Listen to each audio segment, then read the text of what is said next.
Good morning, evening, or night, wherever you are. Welcome to WHAM today.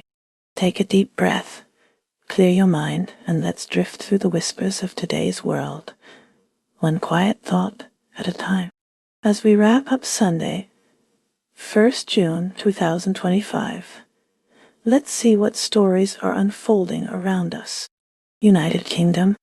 The UK is radically transforming its military, aiming for an 80% unmanned and autonomous capable force structure, informed by the Ukraine conflict.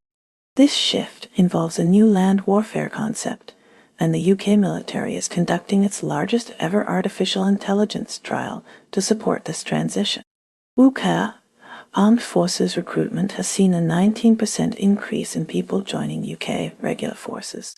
A UK carrier strike group will participate in 5 power defence drills with Australian F-35s.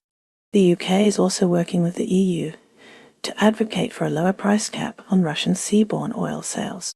European Union. The EU is currently advocating, together with the UK, for a reduction in the price cap imposed on Russian seaborne oil sales. Australia. Australian F-35s are set to participate in upcoming 5 power defence drills alongside a carrier strike group from the UK. United States. The Trump administration is reportedly expressing hesitancy regarding the EU and UK's joint efforts to lower the price cap applied to Russian seaborne oil. United States. CISA issued an advisory concerning the breach of a US corporate cloud provider, raising concerns about potential links to China. The US military successfully test-launched a minute Maneuver missile, affirming its nuclear readiness. In a display of Allied strength, US and Spanish paratroopers were transported to Latvia by C-130 aircraft as part of Swift Response 25 at Eielson Air Force Base. Aggressor pilots are currently participating in exercises in Australia. Defence infrastructure located in northern Australia is equipped to support collaborative efforts with Indonesia. It was mentioned that Australia once possessed aircraft carriers, the last of which was purchased by China in 1982. Latvia. The country served as a host for US and Spanish paratroopers during Swift Response 25, with their arrival via a C-130 aircraft highlighting Allied cooperation and the ability for rapid deployment. China. According to a CISA advisory, a U.S. corporate cloud provider was breached by hackers, with potential links to China. Furthermore, China's purchase of Australia's last aircraft carrier in 1982 was referenced. Indonesia. Cooperation efforts can be supported by the defence infrastructure in northern Australia, suggesting potential joint exercises or security partnerships between the two nations. The United States found itself at the center of an unusual situation involving a Boeing 747 jet, gifted by Qatar during the Trump administration, raising questions about its potential future as Air Force One.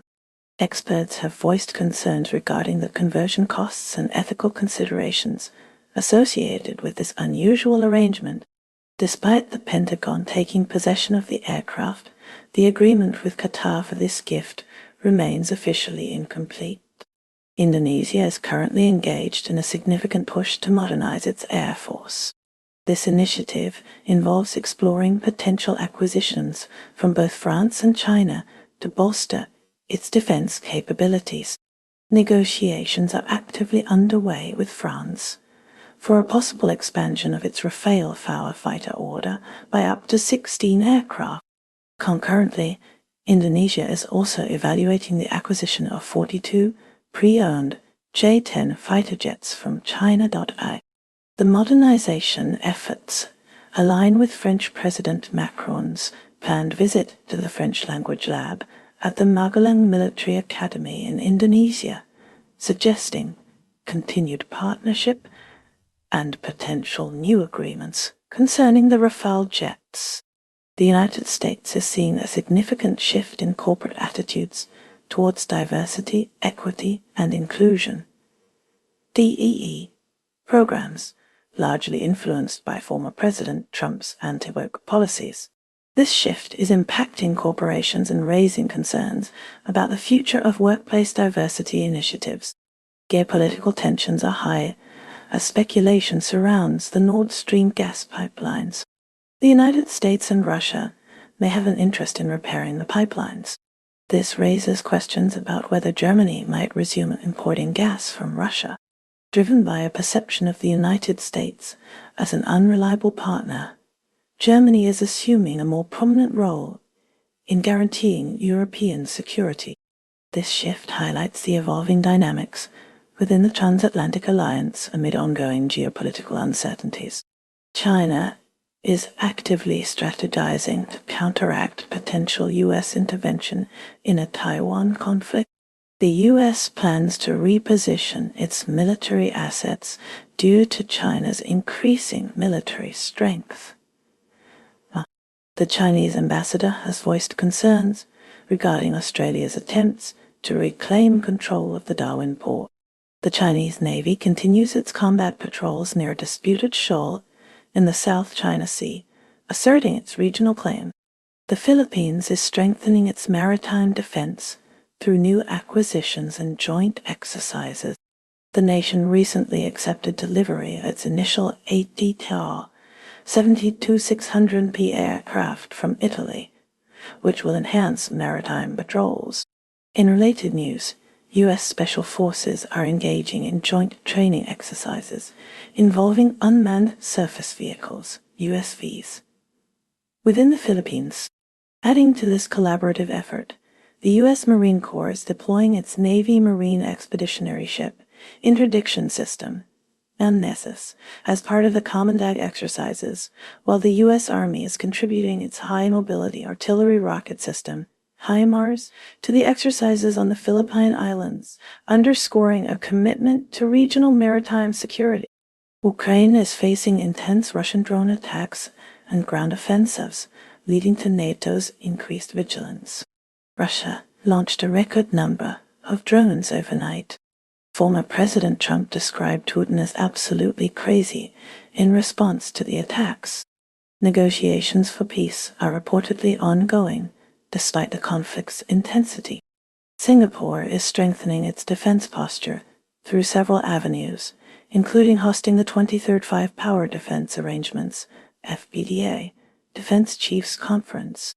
The 3rd U.S. Navy P-8 rotational deployment has also commenced in Singapore, and the country is deepening its bilateral defense partnership with France. Furthermore, the Malaysian Armed Forces Chief of Defense Forces recently completed an introductory visit.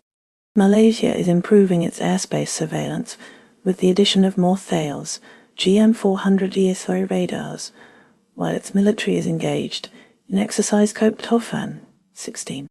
Japan may soon become the first international buyer of the U.S. next-generation Boeing F-47 aircraft, reportedly offered by Donald Trump to the Japanese government.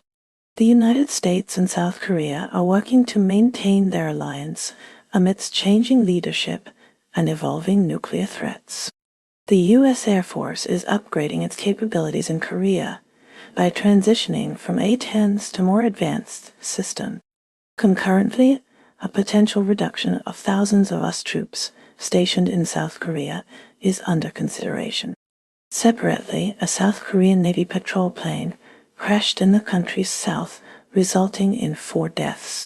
Analysis also suggests North Korea digitally altered a photo of a recent air drill to include additional drones.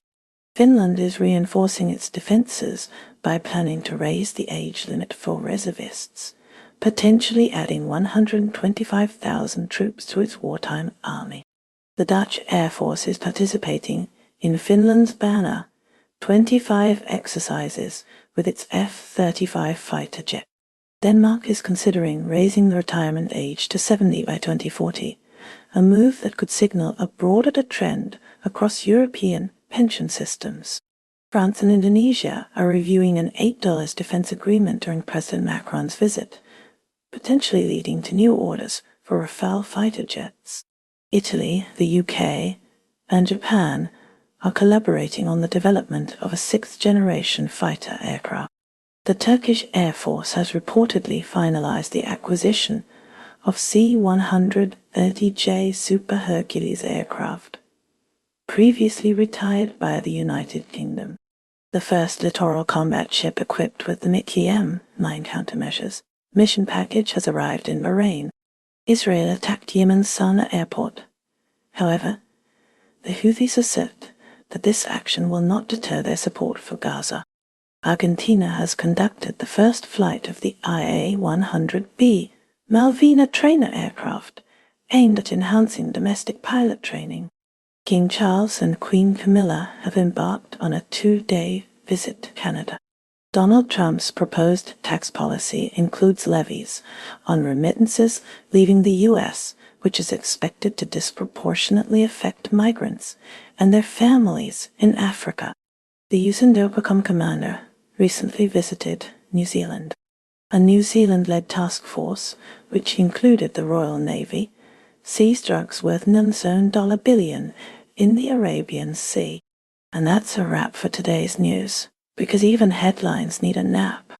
Stay curious, stay kind, and let the noise fade as you find your quiet.